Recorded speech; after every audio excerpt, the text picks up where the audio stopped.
My Michelle Live podcast.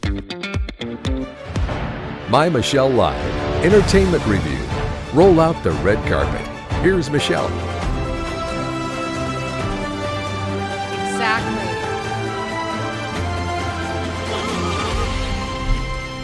That's a lot of music, Michelle. I know. I like it though. It gives me, that's that one time during the week where I really get that red carpet. I would love it if there's two things about movies and the movie magic that I would like. Wouldn't it be fun once in a while to just have a red carpet there? Just once in a while, just like Michelle's here.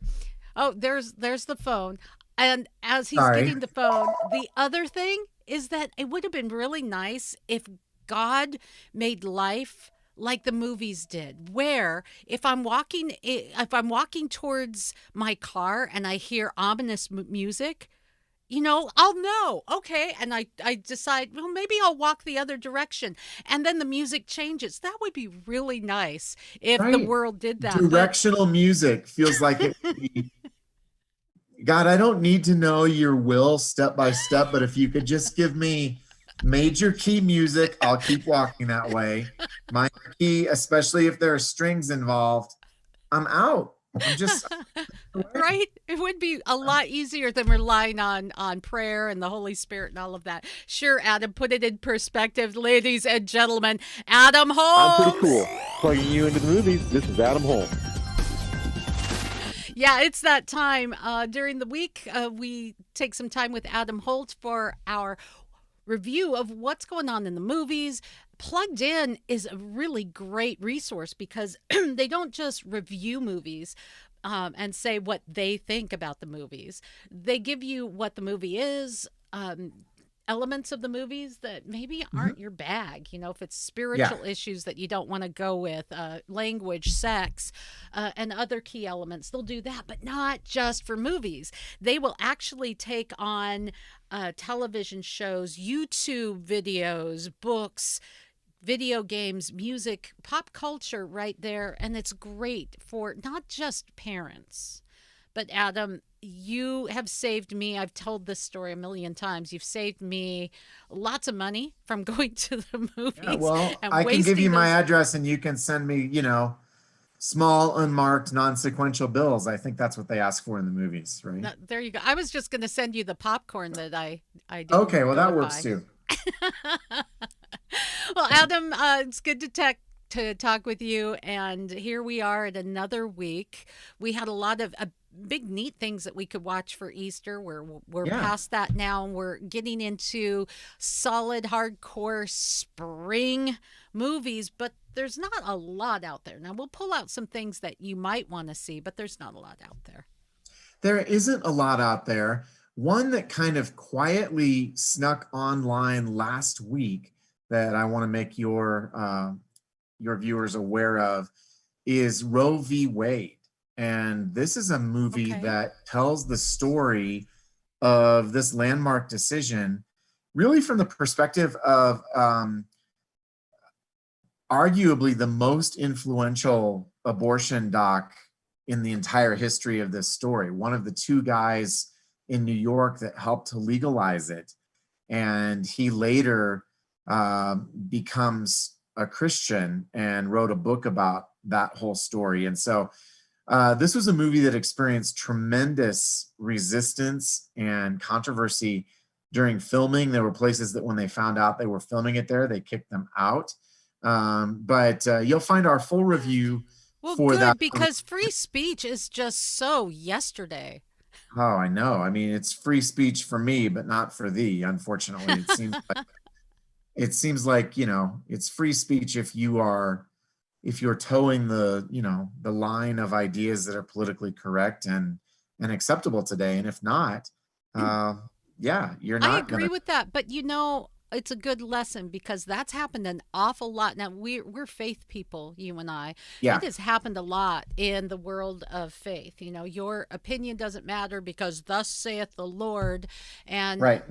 So that cancel culture isn't necessarily new. It's just rebranded right now. It's the same sin, different day. And I haven't had this thought until just now.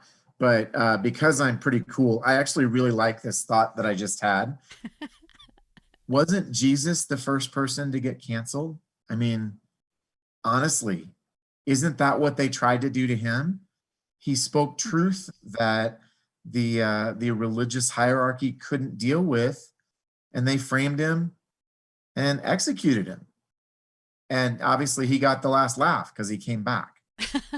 um, I've never had that thought until honestly, right this very moment. And so, as Christians, I don't think we should be surprised when people take offense at our message. And, you know, Paul said, don't be surprised when people hate you.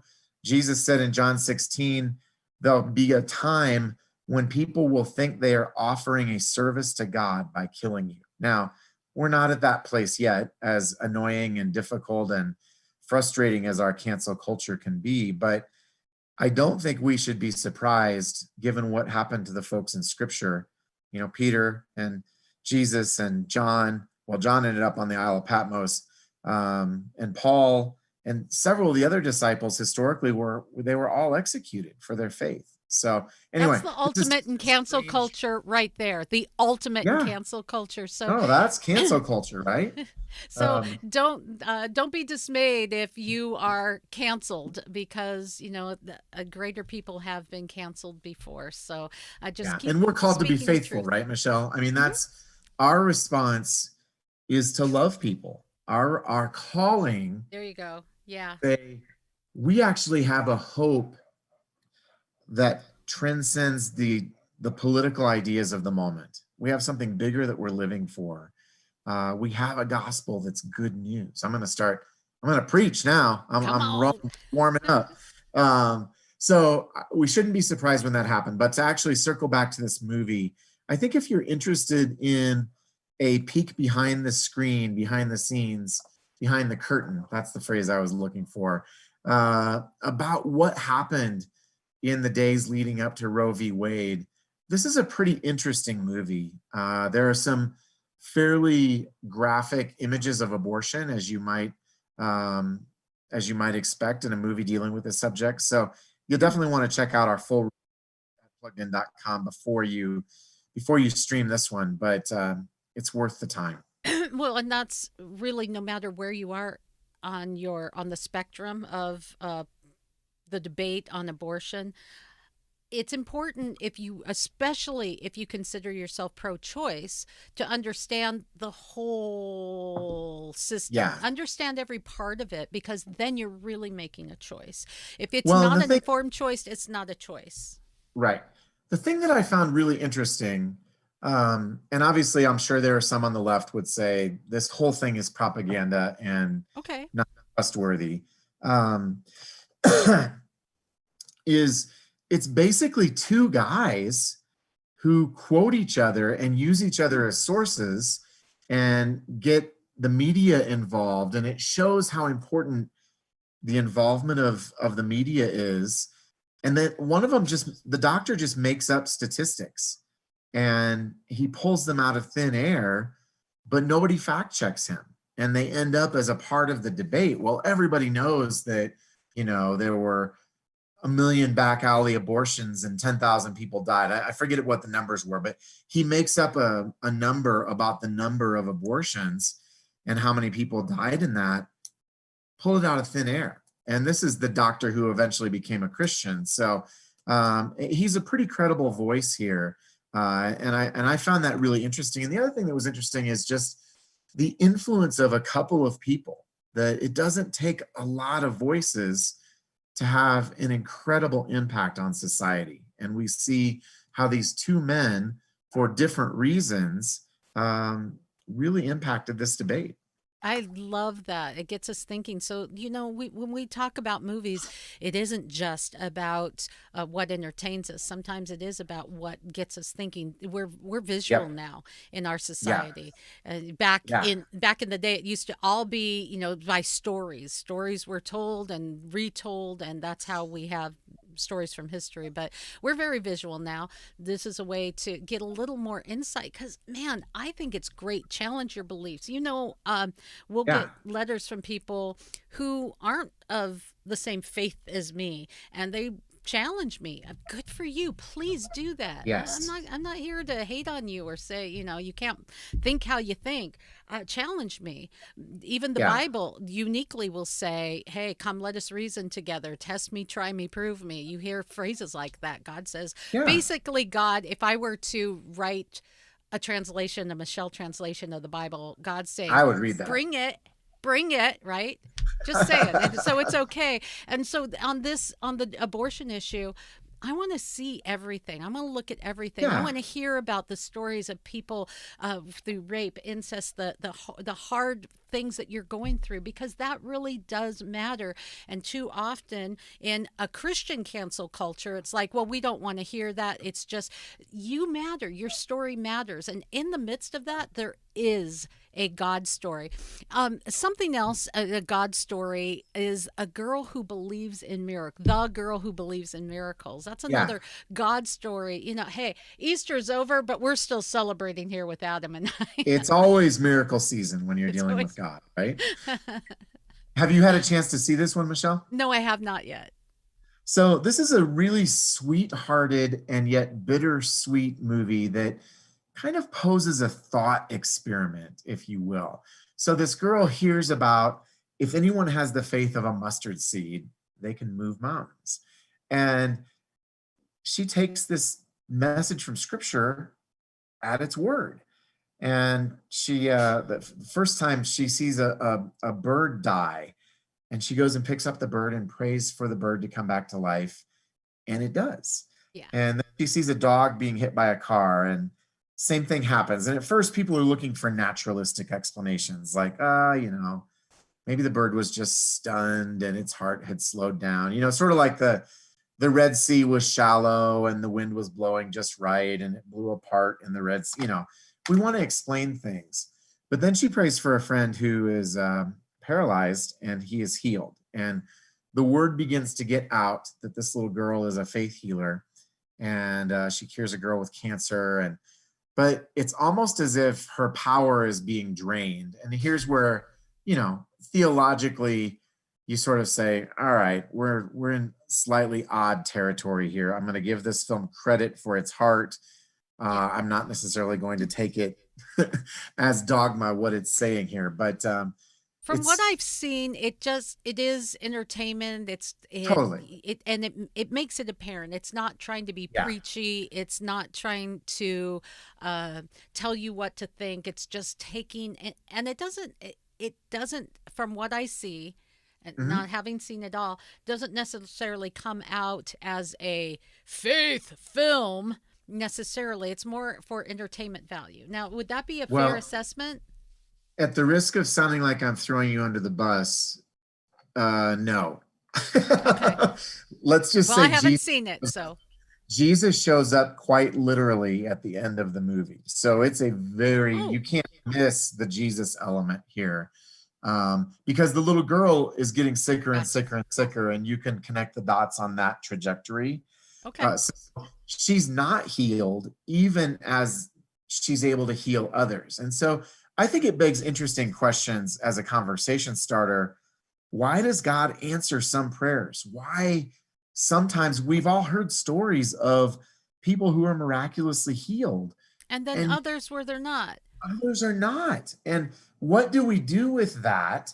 And I think what this story says is we actually have a hope in Christ that is bigger than the question of whether somebody is healed here and now or not. And so in some ways, I think it reframes the entire conversation in a way that if you want to pick theological nits, you can do it with this film. But if you want to use it as a jumping off point for a conversation, I think it does that well. I actually saw it about a year ago. COVID, I think, delayed its release. Ah, okay. And I watched it with my they were then 9 and 11-year-old daughters, and they loved this movie. Did they? They loved it. My daughter for months is like, is it out on DVD yet? Can we watch it again? So I think especially for younger girls.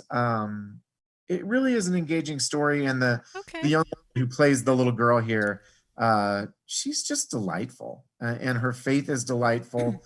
And let's face it, we need more delightful things in our culture right now. Oh, we So, could. We could um, definitely use that. We talked a little bit about it last week, but I think it is a film yeah, worth repeating. I wanted to move to some Disney films.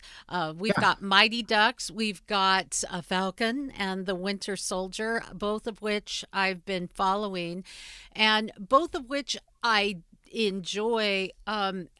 Falcon, we'll start with that one since we yeah, went from delightful and maybe more family friendly. Falcon and the Winter Soldier, maybe not. There may be some family elements that you want to look into. right. And the humanist. The human interest or the human side of these superheroes makes it very funny and relatable. The Yep, storyline is good. It's well done. It feels so short, every yeah. week. But there are for your families some elements of language, definitely violence that you Yeah. want to be aware of. Yeah, it's definitely, I would say, of a piece with Marvel's PG-13 movies. So I don't think it's hugely worse, but it's not better either. I mean, when WandaVision came out, WandaVision, the first 5 or 6 episodes were actually super clean. And then it took this extraordinarily dark turn in the last 2 episodes. Falcon and the Winter Snowman, exactly. Falcon and the Winter Snowman, not Winter Snowman, Falcon and the Winter Soldier. I always want to call it the Winter Snowman.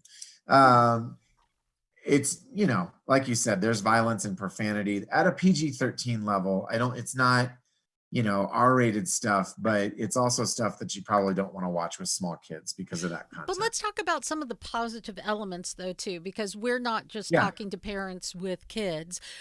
There are full grown adults who are saying, okay, I don't have kids at home. I may want to see this. And, yeah, and yet we care about what we're putting into our brains, our psyches. We care about how we're spending our time, and if I haven't seen it, I want to know, is it worth a see? And I say there are right. some really. I love the element of the conflict between Falcon and the Winter Soldier, how they choose to work together. There's a tension there. There's even a counseling session. No kidding, that just cracked me up. But in that, you see how you can make choices to get along and work with people, even Yeah, if you don't agree. People, I know it's a new concept, right. but maybe one worth revisiting, right? Yeah, no, I think so. And I think that it's got the kind of positive thematic elements that we've seen in really all of these Marvel films. There is a redemptive message. It's not dark for darkness sake. Like, I think if I have a criticism of some There of you the go. DC universe movies, I'm like, you're more interested in being edgy than actually telling a heroic story. You want to see how far you can push us into the darkness, as opposed to telling a story that may have some grit to it, but ultimately is moving in a redemptive direction, which I feel like Falcon and the Winter Soldier does that. I think we have developed over the years an Adam and Michelle measure of darkness, and it Yeah. it really does have to do with you can go to very dark places in a film, Yep. and Yeah. it to me it Totally. does bring a film to a heavy dark place. But if you have that redemptive message, you have it it makes it worthwhile. In fact, it Yeah. makes that darkness so much more important because you've been delivered in the film, if you will, from so much. And in these Marvel shows, you also see another side. And this has been a theme for a lot of films where you see the other side of the bad people. So Right. back in the day, we would have the bad guy was just evil personified. Right. What I He do just like, he had the evil laugh, and that was about that it. was it. Right. That's it. Yeah. His Which finger was on the button, like the James Bond villains. there wasn't much complexity in old school James Bond villains, you know? And now we have Maleficent. We have, Yeah. some of these other bad guys. And even in Falcon and the Winter Soldier, the bad people there, you're seeing maybe there's more to the story. What I like about that brings it back to the God story for me too, Adam, Hmm. in that our fight is not against flesh and blood.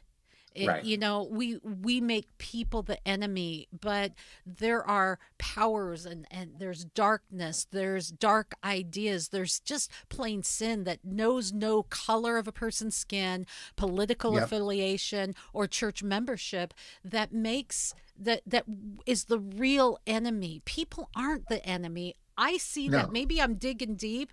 Maybe I'm Paul Acing it, but which is a friend of ours who also Yes. reviews movies. He's on the if you're plugged in listening. staff, and I will let him know that Michelle has turned him into a verb. Dude, He he knows. We talk about how he can spiritualize burnt toast. It's true, man. It is true. But and I love that.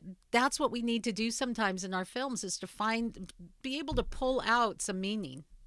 Well, and let me do that even in a level that I'm sure some of your podcast viewers and listeners are familiar with. Some aren't. I'm not going to remember their names because I'm not a scholar on this, but the guys who created Superman were both Jewish, Hmm. and they were trying to reimagine a Moses-like character for the modern age. So even from the beginning or close to the beginning, I'm not sure if Superman was the very first superhero, but this entire genre was built on the idea of a godlike character and our need for a godlike character in our lives. And I think part of the appeal of superhero movies is there's something transcendent there. I'm going to Paul AC it now. There is a desire for deliverance, there's a desire for protection, there's a desire to know that somebody is in control, that the buck stops somewhere. And that, at the end of the day, at least in old school Superman showed up to save you, and he was omnipotent. He was faster than a speeding bullet and could leap tall buildings in a single bound. I mean, we're talking about qualities of omnipotence, and we long to know that somebody has it, that somebody has our back.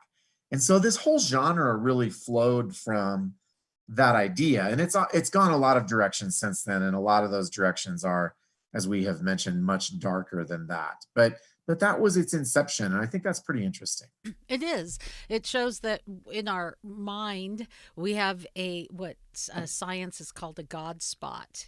This Right. need for something bigger. Uh, Yeah. and that's true. But what I do see in the Marvel universe is that reminder that why DC, we've talked about this before, DC versus Marvel. DC not so much, because they are these perfect, supposedly perfect, beings, these demigods that are just perfect, where in Marvel they're humans who their humanity shows. Why that's important is back to what we were saying, is that that God story reminds us maybe there is just one God. Just some food for thought as we talk Yeah. about. I want to get to Mighty Ducks. And about this time in our interview, we talk about what to watch and what to maybe back away from. I my what to watch. I really am enjoying Mighty Ducks. Yeah.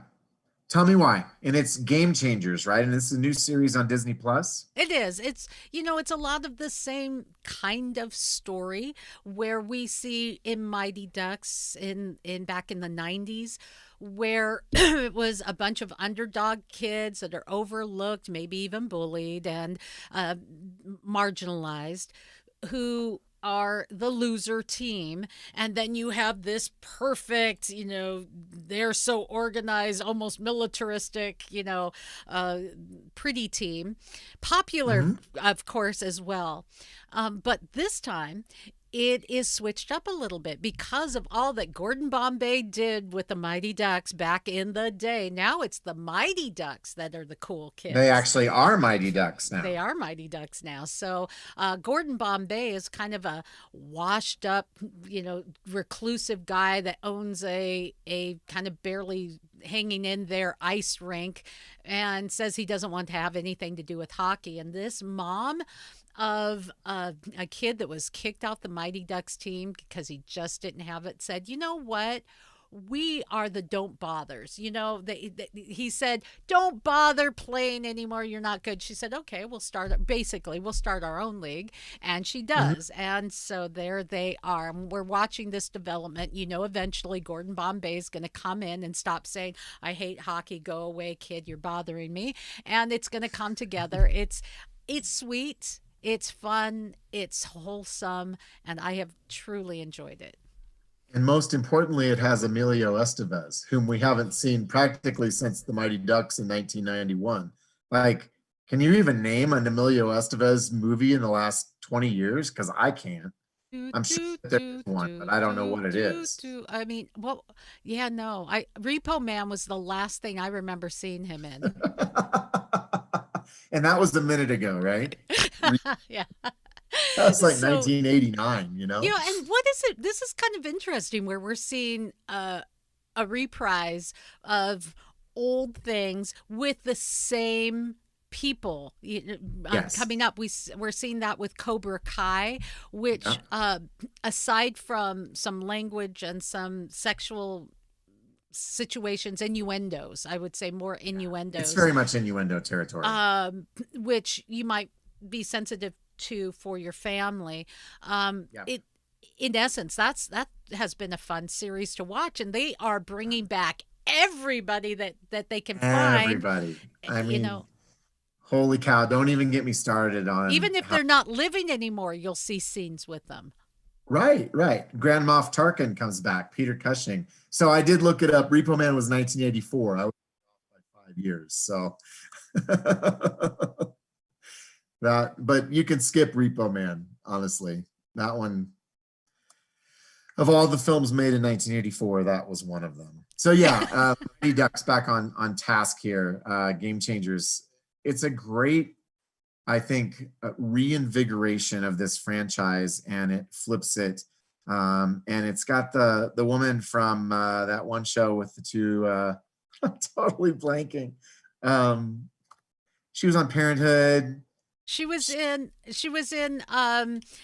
Gilmore Girls. She was in The Pacifier with The Rock. That was a good movie. I liked that movie. I can watch that movie a couple of times, maybe once a year. And her name escapes me too. We're professionals. Her name is Lauren Graham. You looked it up, didn't you? Yeah, I know I did. And thank God for Google. People, we're professionals. Don't try this at home, right? That's right. My brain, this one right here, is almost 51, and some of the files have been moth-eaten, like around the bottom, and I go to reach for what's in the file, and dude, you know what? It's just that you've been around a while. Your hard drive gets full, right? Sometimes you delete a few files that don't matter. It happens, right?